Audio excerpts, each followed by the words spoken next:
Hola amigos, ¿cómo están? Espero que se encuentren muy bien. Esta vez vamos a ver un pequeño video test de 20 preguntas. Espero que nos vaya muy bien a todos y que contestemos de manera correcta esas 20 preguntas que son parecidas a las del UNACOM, solo que diferentes dificultades. Pero bueno, vamos a iniciar con la pregunta número uno. Un escolar de 7 años es traído por su madre a la consulta de APS, Atención Primaria de Salud.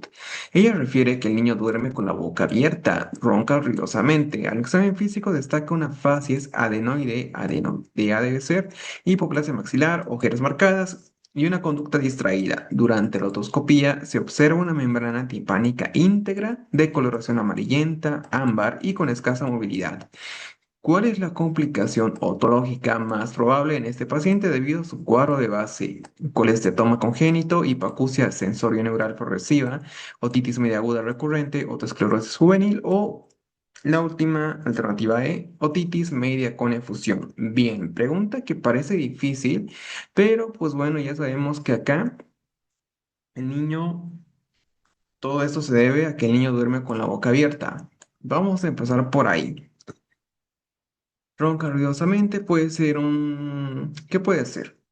Ojo que acá tenemos algo secundario a esto de base de que el niño duerma con la boca abierta, que puede ser un respirador nasal tranquilamente.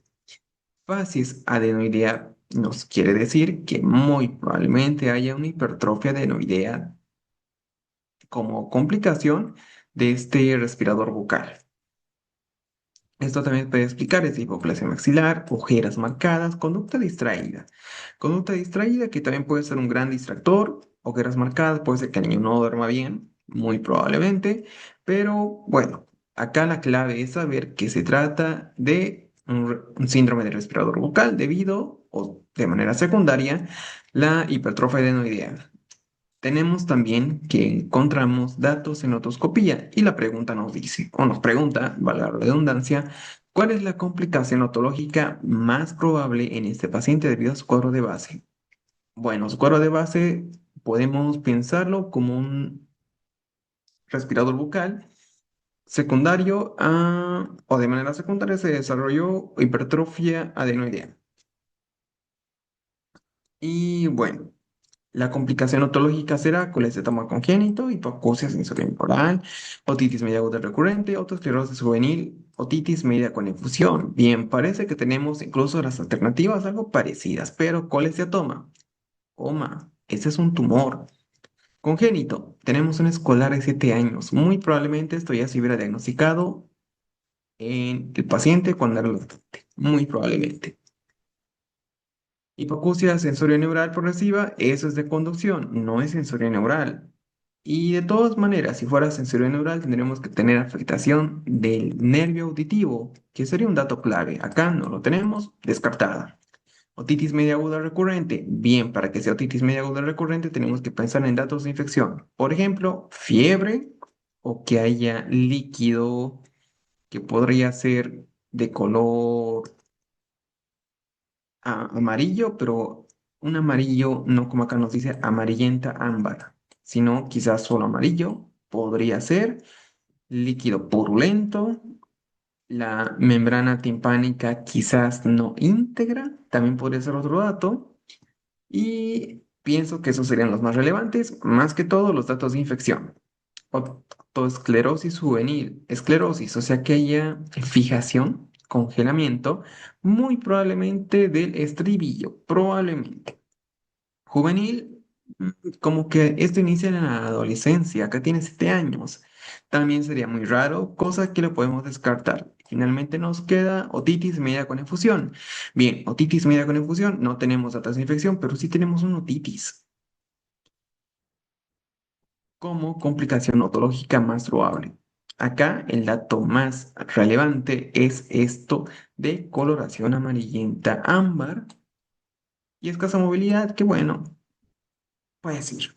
Pero el color amarillenta ámbar nos habla de que sea muy probablemente con efusión. Otitis media como complicación otológica y por lo visto en la otoscopía, que es una membrana timpánica íntegra, coloración amarillenta ámbar, escasa movilidad, lo más probable es que sea con efusión, ya que quizá no tenemos los datos tan específicos, pero es lo que podemos sospechar. Todas las otras como que no cuadran.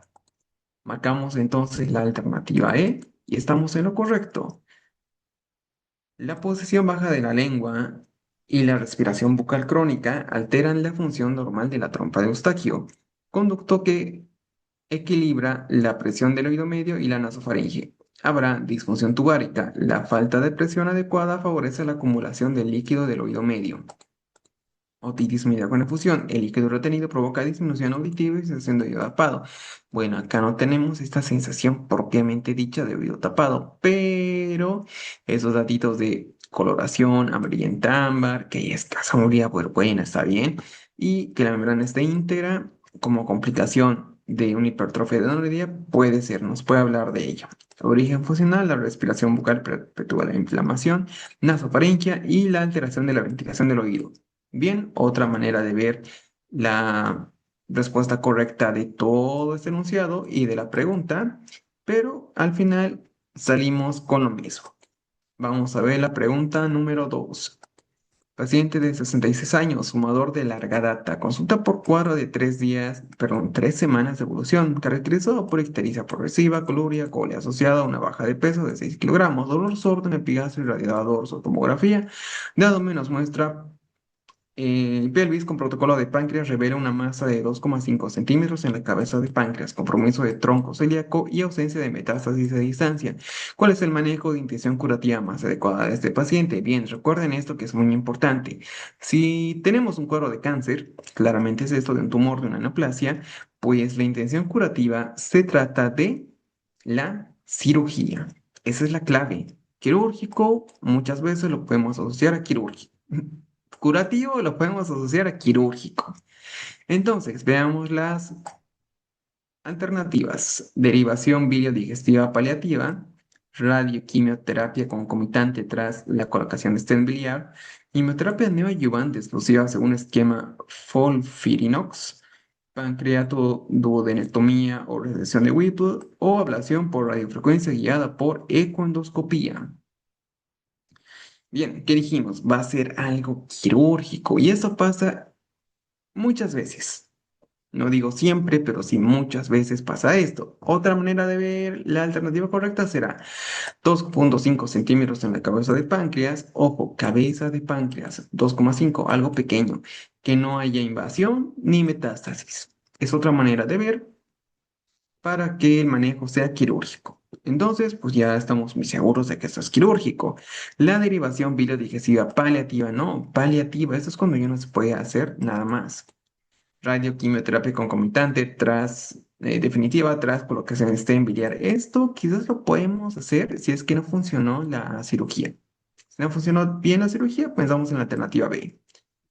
Quimioterapia no, neoadyuvante. Eso lo podemos usar tras la cirugía. O sea, acabamos la cirugía y al ser neoadyuvante podemos iniciar quimio. Pancreatodenectomía, pues esa es la correcta. En sí, más que ver este nombre totalmente larguísimo, resección de Whipple es su otro nombre y bueno, tiene mucho que ver con el páncreas. Ablación por radiofrecuencia guiada por ecoendoscopía. Esta técnica puede ser un gran distractor, pero esto me parece que es de las últimas técnicas. O sea, no vamos a decir que las guías MinSal están actualizadas, que sean guías 2026. Pues bueno, habrá sus excepciones, pero en este caso no pienso que sea lo correcto ver nuevas técnicas que quizás ni siquiera hayan salido, que sean verídicas, que ya sea global, estandarizado. Pues una sería esta, la ablación por radiofrecuencia guiada por endoscopía. Esta es una técnica nueva.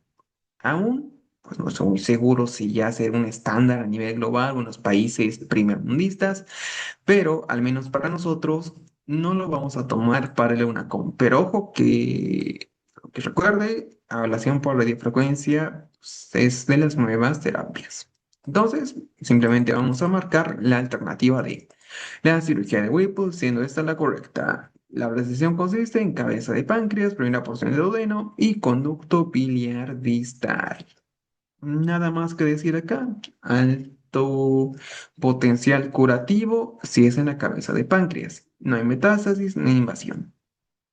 Pregunta sencilla, pero a la vez compleja. Vamos a la pregunta número 3. paciente de 22 semanas gestante sin antecedentes de importancia. Presenta un perfil de screening para toxoplasmosis que reporta IgG positivo, IgM positivo. Se sospecha una prima infección durante el segundo trimestre. Se decide realizar amniocentesis para confirmar la transmisión vertical y decidir la conducta terapéutica. Cambio de espiramicina a pirametamina sulfadiazina. ¿Cuál es la técnica de elección en el líquido amniótico por presentar mayor sensibilidad y rapidez para el diagnóstico prenatal? IgG materna sola, cultivo de sangre fetal, PCR en el líquido amniótico, biopsia de placenta, test de monospot. Pregunta que parece compleja, pero no lo es. Incluso acá nos dice, la técnica de elección en el líquido amniótico que presenta mayor sensibilidad y rapidez. IgG materna sola, ¿de qué nos va a servir si aquí ya tenemos la IgG positiva? No varía mucho. Cultivo de sangre fetal. ¿Qué hacemos? ¿Cultivo o biopsia? Una pues estará contraindicada y la otra que no nos sirve porque nos dice acá rapidez. Y tanto el cultivo como la biopsia, una estará contraindicada y el otro pues por su rapidez, el otro demora muchos días, así que descartadísimos. Y tenemos que también lo podemos descartar porque acá la clave es PCR de líquido amniótico. PCR, un examen de alta sensibilidad y a la vez muy rápido, solo que quizás sea un poco más costoso que las otras. Va por ahí, pero bueno, altamente sensible y muy rápido de hacerlo y también de tener los resultados. La evaluación prenatal es de una posible transmisión vertical parasitaria. Es fundamental contar con la técnica que permita confirmar de forma directa el compromiso fetal.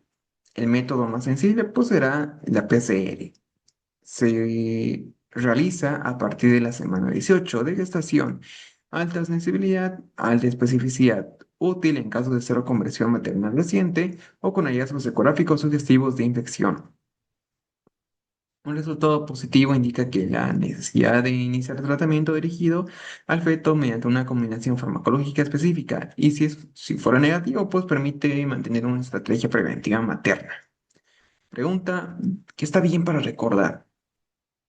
Vamos a la pregunta número 4. ¿Cuál es la prueba más sensible para el diagnóstico de giardiasis? Colonoscopía, test de aliento de lactulosa, pH fecal bajo, detección de antígeno por heces o pHmetría esofágica.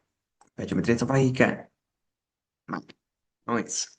Este es gold estándar para enfermedad ¿de qué? Enfermedad por reflujo gastroesofágico o ERGE. Detección de antígeno, de ese es lo correcto. Antígeno, no va a haber más, no hay algo más sensible que ver el antígeno propio. pH fecal bajo tiene muchos falsos positivos, descartado. Test de aliento con lactulosa. Este test de aliento lo podemos ver cuando hay un síndrome un poco raro, tal vez. Yo los invito a que ustedes busquen a qué síndrome estará referido, o a qué enfermedad o qué patología estará referido o indicado el test de aliento con lactulosa. Ojo, lactulosa. Fisiopatológicamente, esta enfermedad puede ser muy parecida a la yardiasis, pero tiene su propio nombrecito que sería bueno que tal vez lo sepan. Los invito a ver ese nombre, a buscar ese nombrecito porque es buenísimo y se van a sorprender al nombre. Colonoscopía por biopsia, no, colonoscopía la podemos usar en enfermedades inflamatorias intestinales, no sé, Crohn, colitis. Acá, pues, de elección, o el más sensible será esta detección de antígenos. Es la técnica, esa técnica permite identificar proteínas específicas de la yar del AMLA con alta sensibilidad y especificidad, superando la microscopía convencional, la cual depende de observación de quistes o trofosóitos y puede verse afectada por la excreción intermitente del parásito. Entonces, permite el diagnóstico incluso en casos de baja carga parasitaria o en fases sin formas visibles de heces y facilita el procesamiento simultáneo de múltiples muestras, siendo útil en contextos clínicos como epidemiológicos. En la práctica se recomienda como prueba inicial o combinada con el examen parasitológico seriado, especialmente en pacientes con diarrea prolongada. Bien, pregunta que está buenísima. Acá Algo compleja, diría yo. Las preguntas cerradas saben que muchas veces son difíciles, otras veces lo ponen más sencillo, pero en este caso sí pienso que tenía algo de dificultad. Vamos a la pregunta número 5. Hombre de 60 años con antecedente de infarto agudo al miocardio hace 2 años. En clase funcional, 2. Toma metoprolol en el abril. Actualmente refiere leve disnea o disnea leve al subir 2 pisos y angina ocasional. El eco nos dice FEBI, la fracción de eyección del ventrículo izquierdo, 40%. ¿Cuál es la siguiente medida terapéutica? Digoxina, perenona, iniciar metoprolol por cada bebilol, agregar amlodipino o agregar espironolactona. Bien, acá debemos agregar un ARMI. Estos mineralocorticoides, igual se les de elección acá. Pues digoxina está mal, digoxina se usa cuando el paciente tiene muchos síntomas. Eperenona puede ser. Cambiar metoprolol por cademilol, bueno, cambiar el beta bloqueante, está bien usar beta bloqueante acá, no tiene ningún efecto positivo cambiarlo. Amlodipino, que es algo indiferente, es como que un poco podemos dejar ahí. Espironolactona. Espironolactona. Pues también podría ser, pero este es un paciente de sexo masculino. Tenemos que recordar que la espironolactona tiene como reacciones adversas medicamentosas el hecho de que un paciente con sexo masculino desarrolle ginecomastia. Y bueno, acá tenemos la eperinona, que tiene menos efectos adversos. Y entre la espironolactona y la eperinona, mejor será la eperinona, la cual podemos marcar como correcta. Sin embargo, si no tuviéramos esta alternativa, pues espironolactona sería lo correcto, sin ningún problema. Entonces, nos dice la explicación que aunque el paciente esté usando IECA, beta bloqueador, que son medicamentos altamente útiles en casos de insuficiencia aguda insuficiencia cardíaca, pues si tiene síntomas aún, necesitamos agregar un antagonista de los receptores de mineralocorticoides. Acá nos dice ARM, a mí me gusta decir ARMI. Es mucho más sencillo recordar así. Tanto la espironolactona como la eplerenona sí sirven, pero la espironolactona tiene efectos adversos. La eplerenona pues es más selectiva y tiene menos efectos secundarios. Por eso es que se la usa. Y tanto la Lunacom como para la práctica clínica sería mejor usar este medicamento.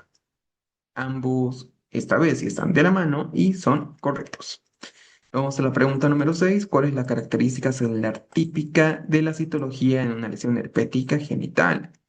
Células atípicas con puentes intercelulares, células en forma de coliflor, células con cuerpos de inclusión intracitoplasmáticos citomegálicos, células fusiformes con núcleo excentrado o queratinocitos con vacuolas citoplasmáticas. Bien, pregunta como que parece lo compleja. Y si está compleja, es algo de histología o patología directamente. Pero bueno, queratinocitos con vacuolas puede ser la correcta, pero queratinocitos con vacuolas. Las vacuolas, recordemos que, bueno, algo de pato es que deben tener un halo. Queratinocitos con vacuolas, pues más o menos que hará algo por el estilo. Que tiene su A al final, porque son vacuolas. ¿Será correcto pensar que este es de herpes? Mm, No lo veo tanto, pero puede ser células fusiformes con núcleo excentrado fusiforme. Si tenemos o vemos o nos dicen células fusiformes, debemos recordar en algún tipo de neoplasia, más que todo algo muscular. Puede ser un sarcoma, quizás. Células de cuerpos de inclusión y residuoplasmáticos citomegálicos, pues esto es típico de citomegalovirus. ¿Y qué vamos a ver acá? Los famosos ojos de búho. Células en forma de coliflor, gigantes multinucleadas, podría ser. No estoy muy seguro en herpes genital. Células atípicas, no, atípicas, algún tipo de cáncer o de neoplasia. Bien, nos quedan dos alternativas, tanto la B como la E. Pero bueno, aquí en las vacuolas, queratinocitos, como que no suena tanto a herpes genital, eso de coliflor, y tampoco suena a herpes genital. Pero yo me iría más por la alternativa B, células en forma de coliflor, células gigantes y multinucleadas. No se habla de nada vesicular, nada de nada, pero pienso que esta la encontramos en otras patologías. Vamos a marcar entonces la alternativa B y estamos bien. Veamos la explicación. Las lesiones genitales de origen vesicular, la citología SANC, muestra células gigantes multinucleadas formadas por fusión de células infectadas. Estas células inhiben múltiples núcleos con margenación de la cromatina y aparecen en coliflor. El hallazgo clave es en sitios con varios núcleos y bordes cromatínicos. Su utilidad apoya el diagnóstico rápido de lesiones activas, diferenciación, no confundir con inclusiones citomegálicas, que nos dice que hay ojos de búho y este es de citomegalovirus. Bien, pregunta difícil de patología y histología. Lo bueno es que no entra mucho de eso en el UNACOM. Es raro ver algo así. Y bueno, por suerte, porque sí, ese tipo de preguntitas son algo complejas. Nos podíamos haber confundido con la alternativa E. Pero bueno, vamos a la alternativa número 7. Una mujer de 32 años, multipara de 2, usuaria de dispositivo intrauterino DIU de cobre. Consulta por un cuadro de varios meses de evolución de astenia, dinamia y pica. Pica es esto que come cosas que no se deberían comer, por ejemplo, tierra, hielo. En el examen físico destaca palidez de conjuntivas y piel. El hemograma reveló una hemoglobina de 9,2 y un BCM de 72, o sea, hay una anemia microcítica. El perfil de hierro muestra ferritina disminuida y captación de unión de hierro aumentada. ¿Cuál es el factor etiológico con mayor frecuencia que explique ese hallazgo? Bien, tenemos una anemia ferropénica en una paciente que está usando un DIU. No tenemos nada más. Y tiene pica. También, algo importante, puede ser por la misma anemia ferropénica. Podemos pensar en trastorno psiquiátrico, quizás, pero no tenemos nada para pensar en ello. Alternativas: mala absorción intestinal, defecto genético de la hemoglobina, pérdida sanguínea menstrual excesiva, dieta alta en proteínas o disminución de la vitamina C. Bien, disminución de la vitamina C pues trae escorbuto. Y esto trae sangrado gingival más frecuentemente. Dieta alta en proteínas. Bueno, no tenemos nada para pensar en esta dieta alta. Pérdida sanguínea menstrual excesiva, quizás por ese antecedente de que nos dice DIU como complicación o como efecto del mismo DIU. Tal vez haya esta pérdida sanguínea menstrual excesiva, podría ser, porque defecto genético de la hemoglobina. Genético, pues esto ya lo veríamos mucho más antes, me parece. Tampoco tenemos algún antecedente, tal vez para pensar en ello. Mala función intestinal, no tenemos giardiosis, enfermedad celíaca. Simplemente vamos a marcar la alternativa C porque es la que tendría más sentido acá. Y nos dice, la menorragia o hemorragia menstrual abundante es la causa más frecuente de anemia ferropénica en mujeres de edad reproductiva. La pérdida sostenida de hierro durante cada ciclo menstrual supera la capacidad del organismo para reponer reservas. Con tiempo, esta pérdida progresiva produce agotamiento de las reservas férricas y descenso de la hemoglobina. Otras causas posibles incluirán hemorragias gastrointestinales crónicas, síndromes de absorción, pero son menos frecuentes en ese grupo. Pienso que quizás por los antecedentes esta sea la única alternativa donde podemos pensarla, donde podemos estar seguros que sí sea lo correcto. Incluso acá nos dice, el reconocimiento precoz del origen ginecológico permite un tratamiento dirigido y previene recurrencias. Bien, solo tenemos este dato, un pequeño antecedente, el cual nos decía algo que iba relacionado a esto, a la alternativa C. Bueno, yo la veo una pregunta poco compleja, algo ambigua, pero ya saben que en el UNACOM encontramos de todo. Vamos a la pregunta número 8. ¿Qué hallazgo es característico de la disfonía por tensión muscular? Bien, disfonía por tensión muscular. Acá no hablamos de algo patológico en sí, como por ejemplo edema de Reinke, nódulos, pólipos. Veamos las alternativas. Lesión papilar unilateral, estenosis glótica, úlcera por extrofia laringea, edema glótico difuso, respiración clavicular e hipertonicidad de músculos extrínsecos. Bien, no tenemos algo patológico para pensar en ello. Y pues, bueno, esta lesión papilar unilateral, papilar, suena como BPH quizás. Yo lo puedo asociar así. No estoy muy seguro si es el ejemplo, el mejor ejemplo para esta lesión, pero bueno, me parece que entra acá. Estenosis subglótica la podemos ver en pacientes intubados por estrechamiento. ¿Qué más tenemos? Úlcera por úlcera. Acá úlcera, no. No, vamos a ver, úlcera, disfonía por tensión muscular, sería bastante raro. No, no tiene nada que ver. Edema glótico difuso, esto lo podemos ver o lo podemos asociar como que es igual al edema de Reinke. Puede ser. Respiración clavicular hipertonicidad, pues esto es lo correcto. Tensión muscular, no queda otro más que pensar en algo relacionado a los músculos. Entonces la marcamos y la explicación nos dice, la disfonía por tensión muscular es un trastorno funcional caracterizado por la hiperactividad de los músculos extrínsecos e intrínsecos de la laringe, sin presencia de lesiones estructurales a las cuerdas vocales, asocia a respiración alta o clavicular, hipertonicidad de los músculos raídeos y desplazamiento de los cóndilos mandibulares, lo que genera alteración de la coordinación fonatoria en la estroboscopia. Pues bueno, este dato diagnóstico es algo raro, la verdad. El tratamiento se basa en la terapia miofuncional. Bueno, preguntita que la vemos que está relativamente sencilla. Otro tipo de preguntas que no la vemos muy frecuentemente, pero bueno, que estamos para estudiar todo lo raro, todo lo que no se ve. Y mejor para nosotros ya podemos conocer otras cosas aparte de lo típico. Vamos a la pregunta número 9. Un hombre de 68 años con antecedente de gastritis crónica por Helicobacter pylori. Consulta por epigastralgia persistente y saciedad precoz. Se realiza una endoscopia digestiva alta que revela una lesión ulcerada de bordes elevados en el antro gástrico. El informe de la biopsia describe una neoplasia de estructuras glandulares bien diferenciadas asociadas a la área de metaplasia intestinal subyacente, según la clasificación de la obra ¿cuál es el tipo histológico de esta lesión y su característica? Bien, clasificación de la obra, cáncer gástrico.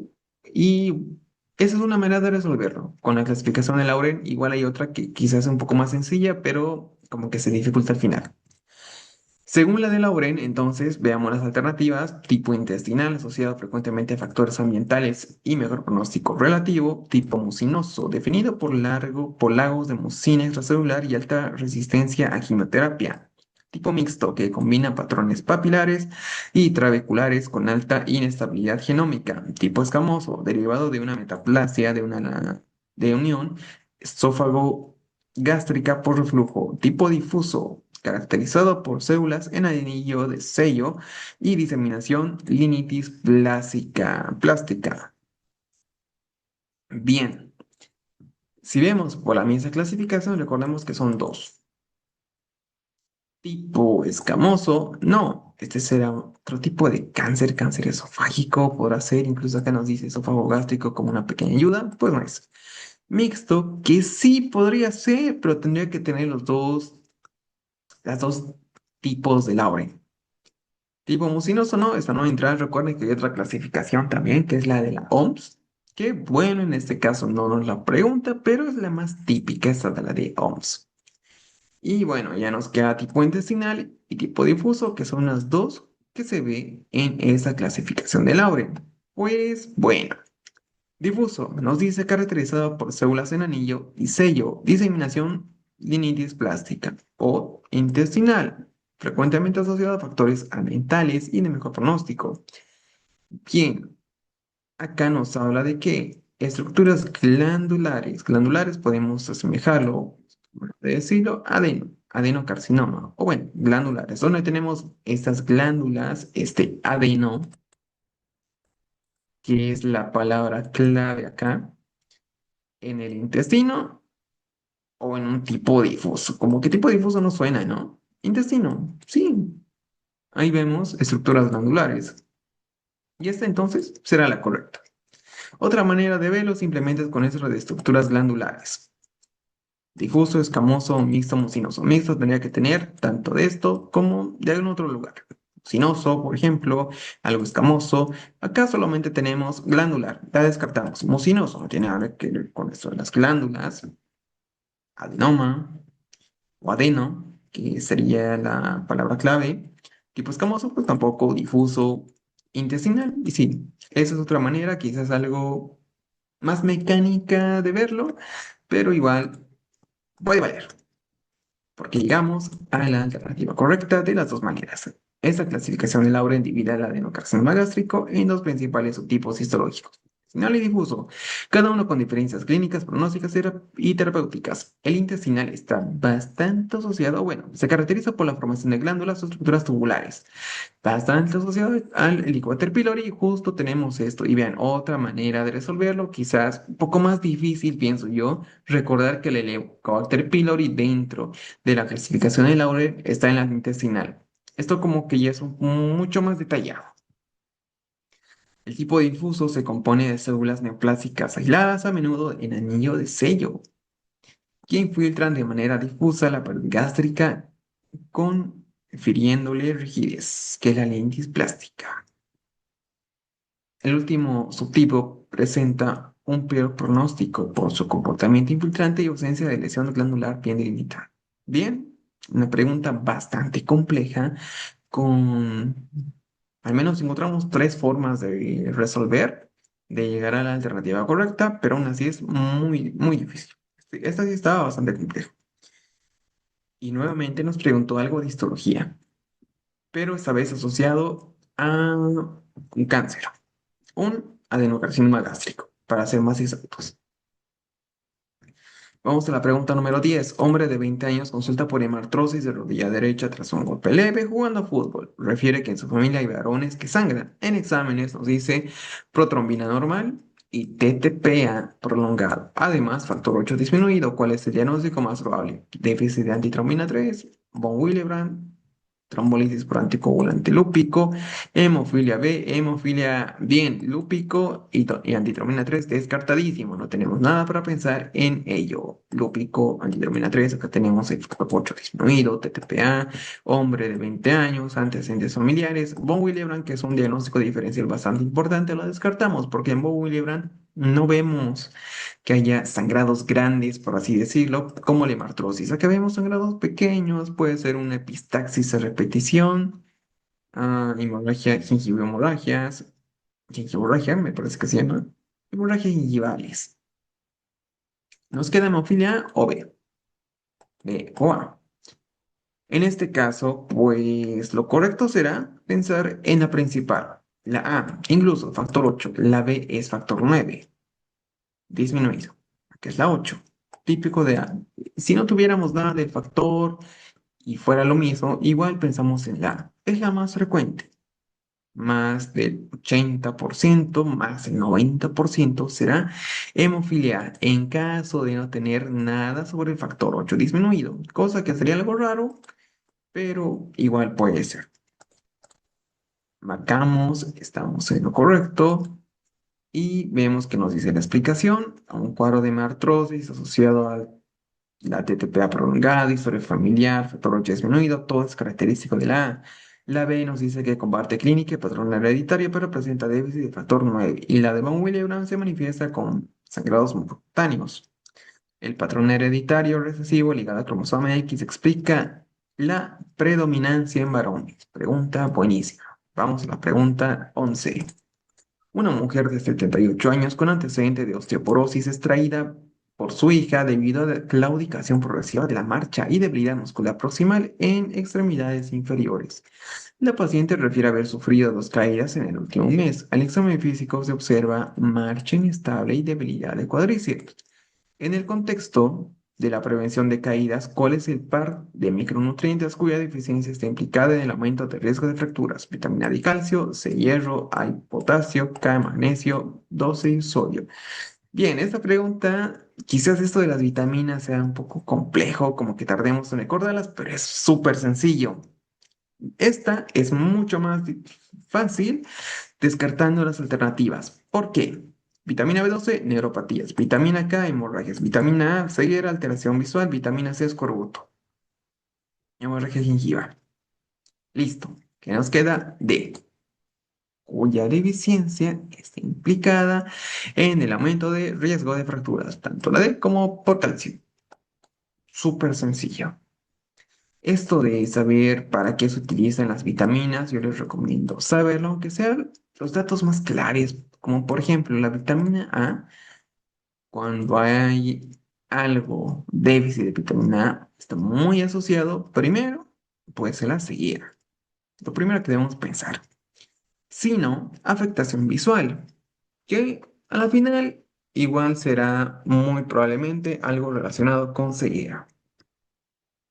Entonces, marcamos acá la alternativa A,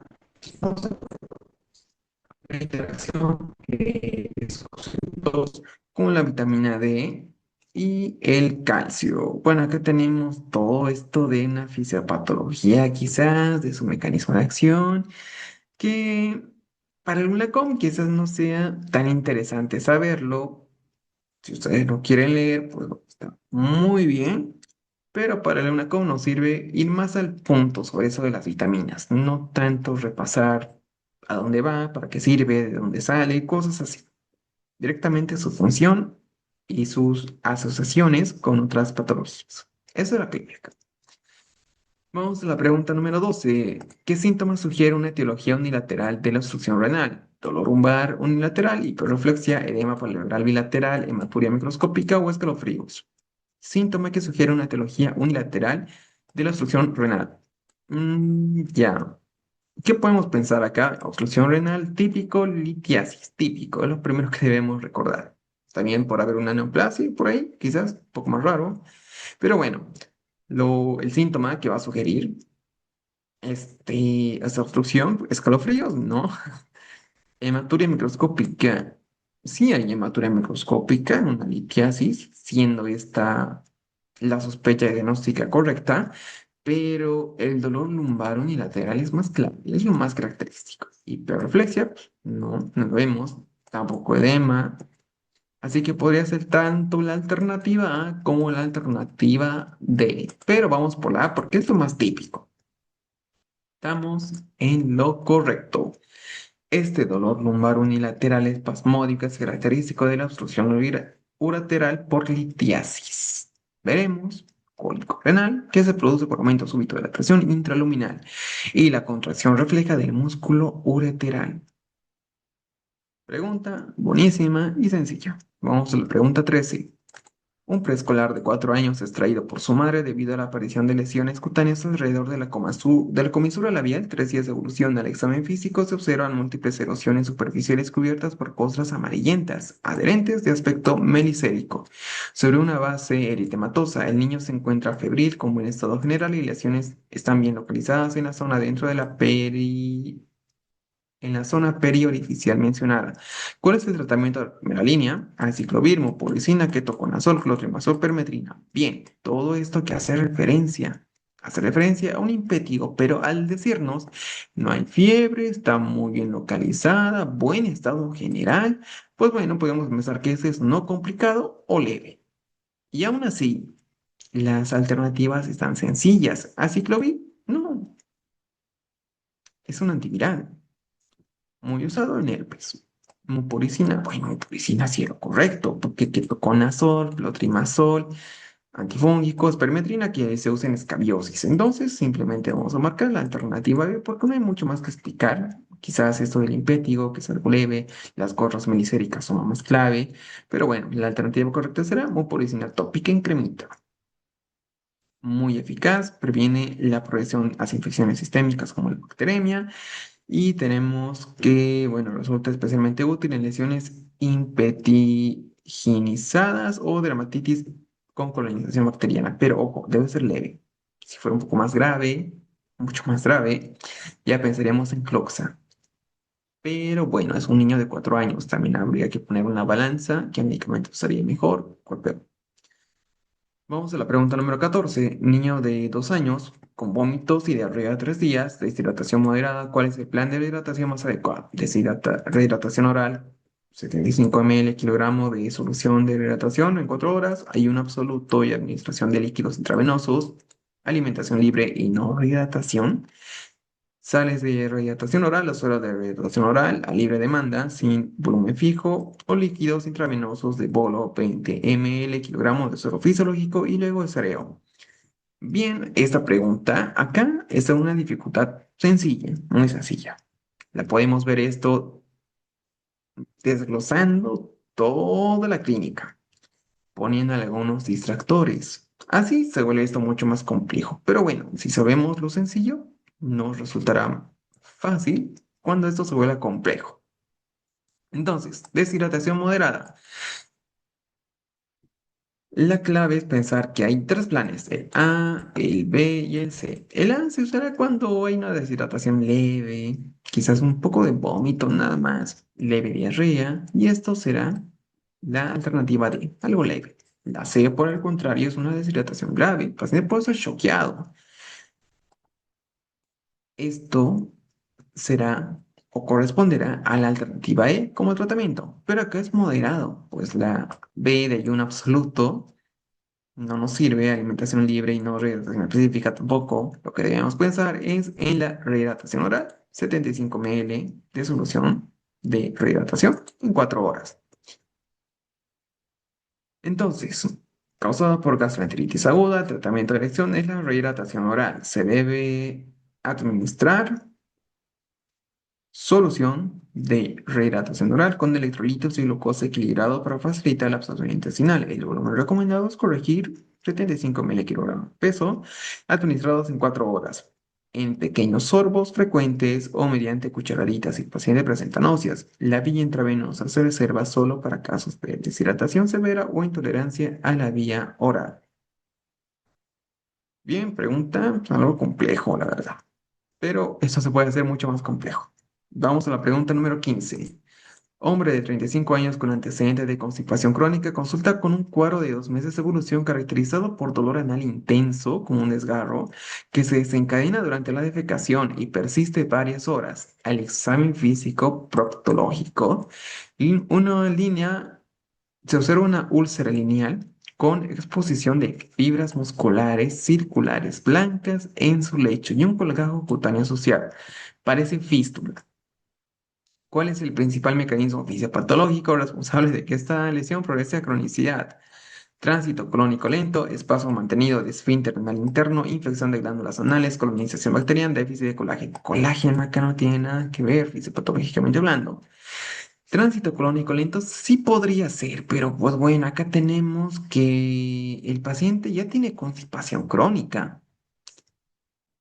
Como antecedente, vale, pero fisiopatológicamente que esto progrese, que se vuelva aún más crónico, no, porque esto ya es algo crónico, pero que se mantenga tendría que tener un círculo vicioso en el cual habrá dolor a la defecación, pero también habrá una hipertonía del canal anal o hipertonía del músculo, y el músculo anal, o de los músculos que hayan en el ano. Y esto, ya pasaron 45 minutos, y esto se traducirá en espasmos mantenidos del esfínter anal interno. Estos músculos del esfínter anal pues van a traer espasmos. Y esto debido a esto que siente el paciente, que durante la defecación habrá dolor por varias horas. Trae hipertonía y esto es espasmo, como un círculo vicioso, ya que las infecciones no van a progresar la cronicidad, más bien aumentarían la mortalidad. Y colágeno, pues ya dijimos que nos marcamos la alternativa B. Y estamos en lo correcto. El espasmo del esfínter renal interno incrementa la presión intracanalar y reduce la perfusión sanguínea en la zona lesionada, impidiendo la cicatrización de la fisura aguda y favoreciendo la evolución de la cronicidad. Bien, otra manera de verlo, se sabe que está un poco mejor explicado, a veces yo me enredo un poco. Y bueno, el esquema mantenida prevén el dolor y la inflamación local. La lesión crónica presenta bordes indurados e hipertróficos con exposición persistente de fibras musculares. Pregunta que estaba bien, estaba buena, compleja y bien.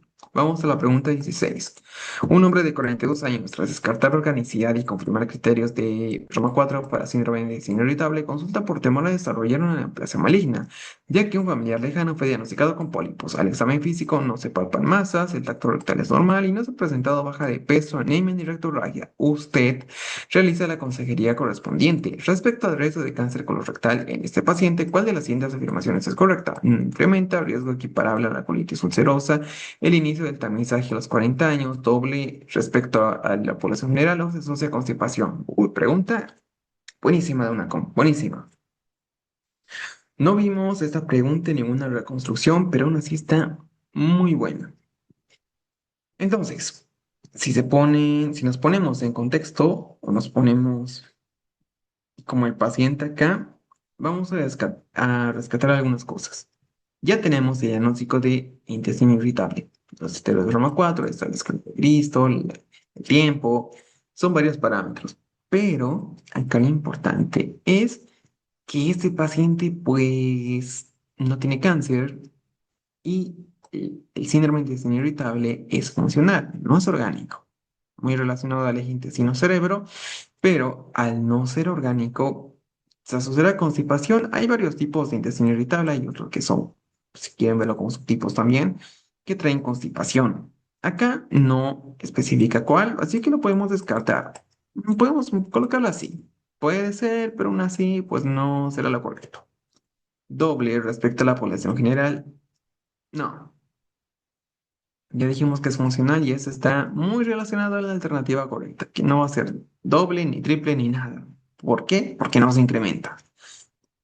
Iniciar tamizaje a los 40 años tampoco es correcto. Lo normal es a los 50 años realizar el tamizaje si es que hubiera también factores de riesgo o directamente ya síntomas. A los 40 años es debido a un familiar de primer grado que se haya tenido cáncer colorectal, donde sí podemos sospechar en algo e iniciar el tamizaje. O pensar en las banderas rojas también es otra opción. En este caso, pues descartado. Riesgo equiparable a colitis ulcerosa. La colitis ulcerosa está dentro de las enfermedades inflamatorias intestinales. Bien, estas enfermedades son autoinmunes la mayoría de las veces, cosa que tampoco está relacionado con algo funcional. Autoinmune no es igual a funcional. Por lo tanto, no incrementa el hecho de tener intestino irritable para desarrollar como factor de riesgo para tener cáncer colorectal. Colocamos la alternativa A como correcta y estamos bien. Entonces es un trastorno funcional. Los estudios epidemiológicos muestran que la prevalencia de pólipos y cáncer colorectal en personas de síndrome de intestino irritable es similar a la de la población general, o sea, no aumenta nada. Por lo tanto, no aumenta el riesgo de cáncer ni implica una mayor probabilidad. La colonoscopia no es de rutina, se usan signos de alarma, sangrado, anemia neutropénica, pérdida de peso. También se indica antigüedad avanzada, inicio de síntomas después de los 50 años o antecedentes familiares de cáncer colorectal. Bien, pregunta buenísima para recordar. Y muy buena pregunta. Lástima que intestino irritable pues está infravalorado. Vamos a la pregunta 17. ¿Cuál es el rango de edad que suele aparecer en los primeros signos de autismo? 10 años, 20, adolescencia, 3 años, entre 5 y 8. Ah, antes de los 3 años, entre 5 y 8 años. Bien, esto de autismo es un tema muy discutible. Actualmente, pues ya hasta en cualquier edad encontramos rasgos de autismo, pero lo típico suele aparecer a los 3 años. 10, 20, adolescencia, 5, 8 años para el UNACOM son incorrectos. Antes a los 3 años sí, y esto pues se desarrollará con un niño que quizás no recuerda su nombre, no obedece cuando le llaman por su nombre, que esto de las contexturas, pero de las texturas, al tocar algo, que siente esa textura, quizás le irrite, desviación de la mirada, manierismos, diversas cosas. Pero bueno, será antes de los 3 años. Puede observarse ausencia de balbuceo, gestos, como una falta de juego de simulación, baja interacción, regresión de lenguaje en casos muy graves, me parece, porque no, la regresión de lenguaje es algo grave.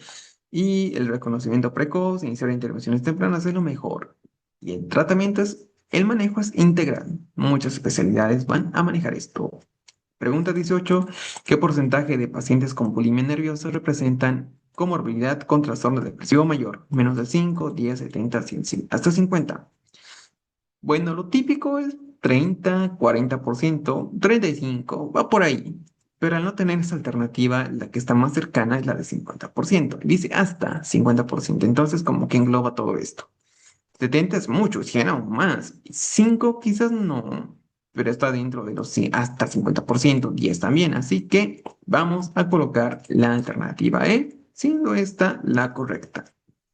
Nos dice que la evaluación de síntomas depresivos, ansiedad es esencial dentro del abordaje integral y multidisciplinario. La presencia de comorbilidad depresiva puede intensificar impulsos de atracón, aumento de culpa y dificultad de la regulación emocional.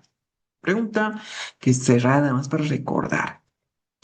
Vamos a la pregunta 19. Un paciente de 62 años con antecedentes de hipertensión arterial y familiares de primer grado con ceguera.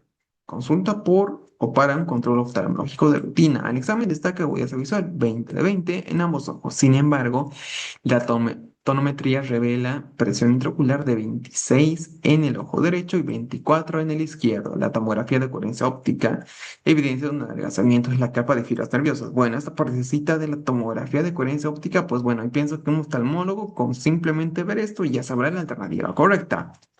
Pero nosotros vamos a tratar de complicarnos y ver otra manera. ¿Y esto, pues, qué será?